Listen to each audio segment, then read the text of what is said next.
ప్రతిఘటన టీవీకి స్వాగతం. క్షణక్షణం మీకోసం. పహల్గామ్ ఉగ్రదాడికి ప్రతీకారంగా ఆపరేషన్ సింధూర్ పేరుతో చేసిన దాడి సక్సెస్ అయిన సందర్భంగా దేశవ్యాప్తంగా బీజేపీ చేపట్టిన తిరంగ యాత్ర ఈ రోజు హైదరాబాద్ లో జరగనుంది.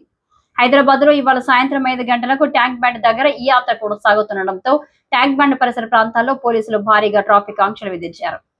సాయంత్రం 5:30 నుంచి 7:30 వరకు ట్రాఫిక్ ఆంక్షలు అమల్లో ఉంటాయని traffic joint CP Joel David వెల్లడించారు.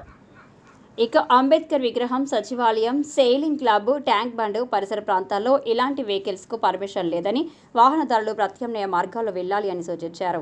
కాగా ఆపరేషన్ సింధూర్లో భారత సైన్యం పాకిస్తాన్ పీఓకేలోని ఉగ్రవాద స్థావరాలను ధ్వంసం చేసింది. ఇక ఆపరేషన్ సింధూర్ సక్సెస్ ను పురస్కరించుకొని భారతదేశ వ్యాప్తంగా బీజేపీ తిరంగ ర్యాలీని పిలుపునిచ్చింది. ఈ క్రమంలో ఈరోజు శనివారం సాయంత్రం ఈ యాత్ర హైదరాబాద్లో కొనసాగనుంది.